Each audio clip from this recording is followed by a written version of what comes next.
Welcome to my YouTube channel. कैसे हैं आप लोग सब। आज मैंने मैथो पैडागोजी से भी क्वेश्चन लिया। आज मिक्सअप है बट सारा PIQ है। अगली वीडियो से मैं सारा अलग अलग चैप्टर से इंडिविजुअल चैप्टर का अपलोड करूँगी। गणित शिक्षा शास्त्र मैथ पैडागोजी आज सारा पूरा जितना भी आपका सिलेबस है उसमें मिक्सअप है। ये CTET, JTET, PPSC, टेट का अदर सब एग्जाम के लिए इम्पोर्टेंट है। अभी UP टेट के लिए तो बहुत ही इंपॉर्टेंट है UP टेट का एग्जाम और सारे के सारे PYQs है। तो चलिए चैनल को शुरू करने से पहले गणित की प्रकृति और तार्किकता, nature and logic of mathematics, इसे अभी देखते हैं। गणित की प्रकृति कैसी होती है, तार्किक या अलंकारिक। तार्किक, लॉजिकल। मैथ जो होता है क्या होता है, लॉजिकल होता है। गणित सभी विषयों के सिंह द्वार और कुंजी है। यह प्रसिद्ध कथन किसका है, रोजर बेकन का। गणितीय ज्ञान का मुख्य आधार क्या होता है जिससे इससे निष्कर्ष अचूक होते हैं, हमारे ज्ञानेंद्रिय और तार्किक चिंतन, लॉजिकल रीजनिंग।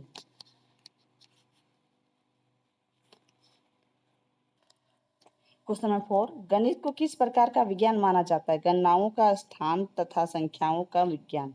गणितीय विचार अमूर्त एब्स्ट्रैक्ट किस रूप में विकसित होते हैं, अमूर्त से मूर्त, कॉन्क्रीट की ओर, अंततः सामान्यीकरण की ओर। गणित वह मार्ग है जिसके द्वारा बच्चों के मन या मस्तिष्क में तर्क करने की आदत स्थापित होती है। किसने कहा, जॉन लॉक ने। राष्ट्रीय पठ्यचर्या रूपरेखा NCF के अनुसार स्कूली गणित का मुख्य लक्ष्य क्या होना चाहिए, बच्चे के विचार करने की प्रक्रिया का गणितीकरण, मैथमेटाइजेशन करना।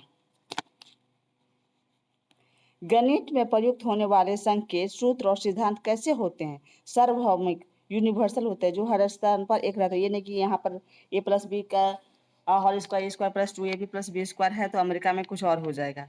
ये सब जगह एक ही रहेगा, इसी को यूनिवर्सल कहा जाता है। क्या गणित की अपनी एक अलग विशिष्ट भाषा, लैंग्वेज ऑफ मैथमेटिक्स होती है। हाँ, गणित की अपनी भाषा होती है जिसमें पद, अवधारणाएं, सूत्र और संकेत शामिल होते हैं। गणित शिक्षण में सच्चाई और शुद्धता, एक्यूरेसी को क्या महत्व है। गणित में त्रुटियां की गुंजाइश नहीं होती, इसमें निष्कर्ष पूर्णतः शुद्ध और प्रमाणिक होते हैं। अब देखते हैं महत्वपूर्ण शिक्षण विधियां और सिद्धांत। टीचिंग मेथड से भी कुछ क्वेश्चन देख लेते हैं। वह कौन सी विधि है जिसमें हम विशिष्ट उदाहरणों से शुरू करके सामान्य नियम की ओर बढ़ते, आगमन विधि, इंडक्टिव मेथड। इसमें क्या करते हैं कि हम लोग पहले एग्जाम्पल के द्वारा सीखते हैं, उसके बाद नियम की ओर जाते हैं, इसको इंडक्टिव मेथड कहते हैं। नियम से उदाहरण की ओर, रूल ऑफ एग्जाम्पल गणित की किस शिक्षण विधि के अंतर्गत आता है, निगमन विधि, डिडक्टिव मेथड। इसमें पहले नियम बता देते हैं, जैसे कि हम लोग सेकेंड स्कूल वगैरह में जब 8-9 क्लास के बच्चों को इसी मेथड से पढ़ाते हैं। ये बहुत ज़्यादा समय ले लेता है ना, इसलिए। प्राथमिक स्तर पर ज्यामितीय आकृतियों, ज्योमेट्रिक शेप्स को समझाने के लिए सबसे लोकप्रिय मॉडल कौन सा है, वैन हीले का ज्यामितीय चिंतन मॉडल। वैन हीले के अनुसार जब बच्चा किसी आकृति को उसकी बनावट के आधार पर पहचानता है तो वह किस स्तर पर होता है, स्तर 0, दृश्य अवलोकन या चतुष्कीकरण, विजुअलाइजेशन।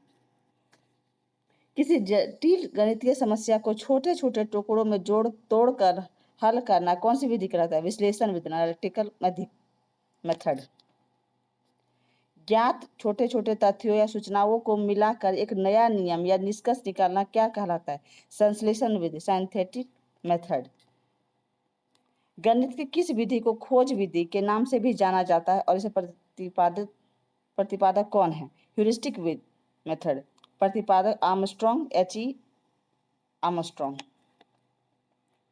स्वयं करके सीखना, लर्निंग बाय डूइंग, गणित की किस विधि का मूल आधार है, प्रयोगशाला विधि का, लेबोरेटरी मेथड और प्रोजेक्ट विधि। प्राथमिक स्तर पर गणित शिक्षण के लिए ELPS सिद्धांत का पूर्ण रूप क्या है, E से एक्सपीरियंस, अनुभव, L से लैंग्वेज, P से पिक्चर्स और S से सिंबल। गणित शिक्षण की कौन सी विधि बल केंद्रित ना होकर पूर्णतः शिक्षक केंद्रित मानी जाती है, व्याख्यान विधि, लेक्चरर मेथड। इसको शिक्षक केंद्रित होता है क्योंकि इसमें टीचर्स बोलते हैं और बच्चे सुनते हैं। TLM उपकरण और सहायक सामग्री, TLM मैथमेटिकल टूल्स से भी कुछ क्वेश्चन देख लेते हैं जो मैथ पढ़ाने में यूज होता है। प्राथमिक स्तर पर बच्चों को स्थानीय मान प्लेस वैल्यू सिखाने के लिए सबसे उपयोगी उपकरण क्या है? गिनतारा या अबाकस या डाइस ब्लॉक? भी फ्रैक्शन की अवधारणा को समझाने के लिए सबसे बेहतरीन शिक्षण सामग्री क्या हो सकता है? फ्रैक्शन किट, वृत्ताकार डिस्क के टुकड़े या कागज को मोड़ना, पेपर फोल्डिंग। द्विमीय 2D आकृतियों के क्षेत्रफल और परिमाप को समझाने के लिए कीलों वाली लकड़ी के बोर्ड को क्या कहते हैं? जियो बोर्ड। दशमलव संख्याओं डेसिमल नंबर्स के जोड़ घटाव या गुणन को प्रदर्शित करने के लिए किसका उपयोग किया जाता है? ग्रिड पेपर या ग्राफ पेपर का। 10 ग्राम क्या है? इसका उपयोग गणित में क्यों किया जाता है? यह एक चीनी पहेली है जो बच्चों में स्थानिक समझ, स्पेशल अंडरस्टैंडिंग और ज्यामितीय आकृतियों को पहचान विकसित करती है। संख्याओं के बीच प्रतिरूप पैटर्न्स और समरूपता को पहचानने के लिए किसका उपयोग किया जाता है? संख्या चार्ट, नंबर चार्ट और डॉट पेपर का।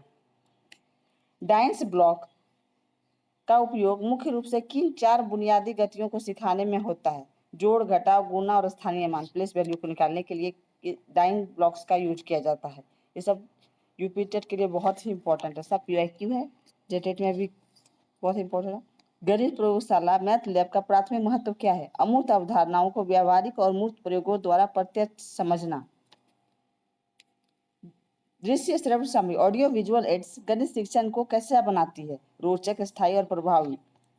बच्चे को यदि आप लिख के पढ़ाएंगे तो उतना अच्छा से नहीं देगा, लेकिन उनको यदि आप वीडियो किसी चीज को वीडियो प्ले कर देते हैं तो बच्चे बहुत ही इंटरेस्ट के साथ देखते हैं।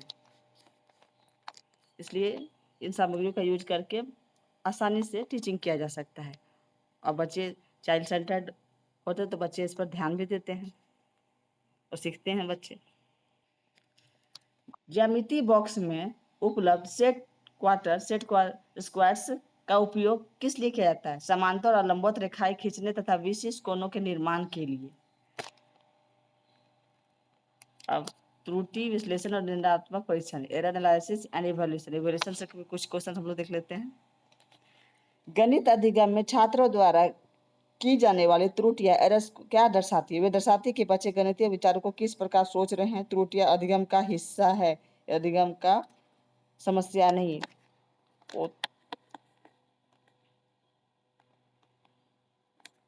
गणित में बच्चों के सीखने की कमियों और कठिनाइयों के विशिष्ट कारणों का पता लगाने के लिए कौन सा परीक्षण किया जाता है? निदानात्मक परीक्षण, डायग्नोस्टिक टेस्ट।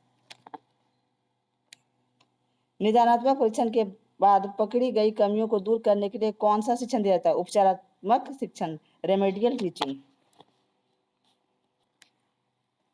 गणित से संबंधित अधिगम अक्षमता या विकार, लर्निंग डिसेबिलिटी को क्या कहा जाता है? डिसकैलकुलिया।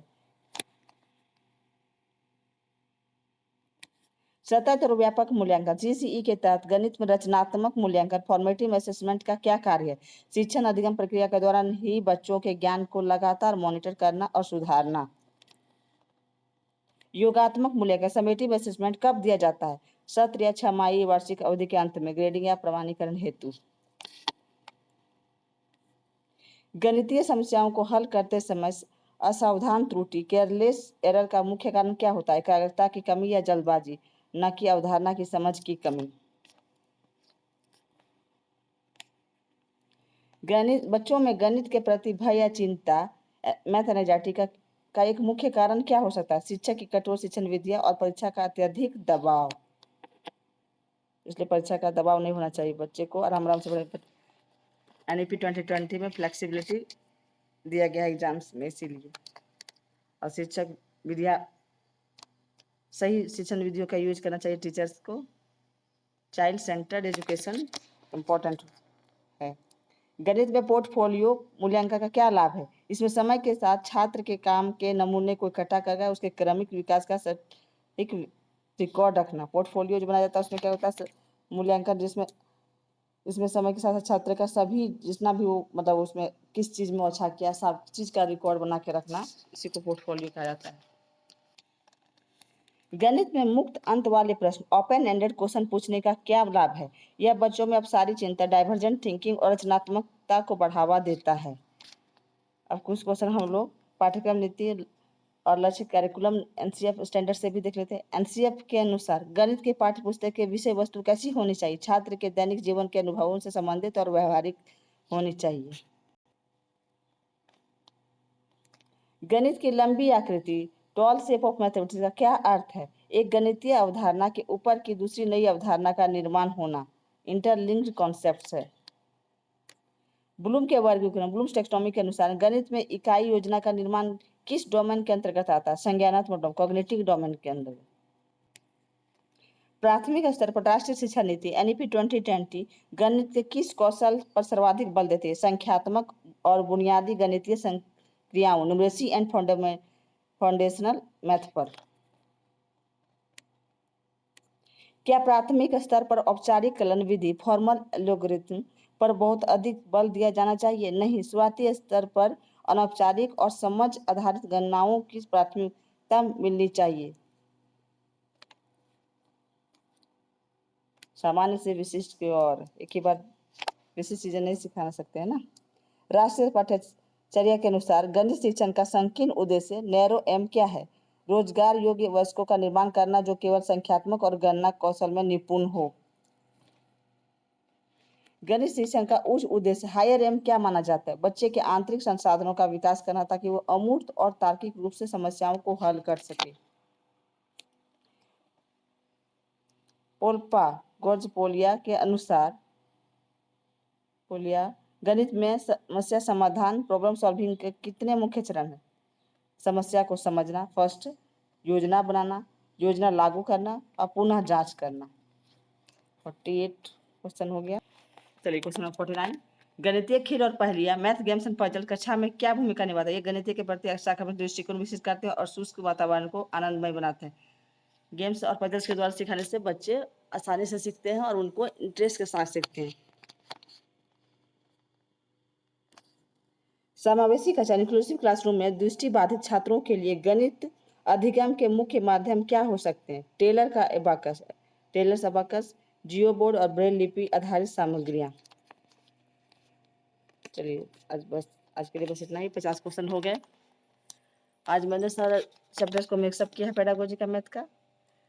नेक्स्ट वीडियो से सबका सेपरेट सारे चैप्टर्स का सेपरेट मैं वीडियो बना दूंगी और आप लोग यदि बोलिएगा कि तो मैं सारे चैप्टर्स का थ्योरी भी आप लोग को अच्छे से डिटेल से पढ़ा दूंगी। तो मिलते हैं फिर नेक्स्ट वीडियो में। तब तक मेरे चैनल को लाइक करें, सब्सक्राइब करें। Thank you.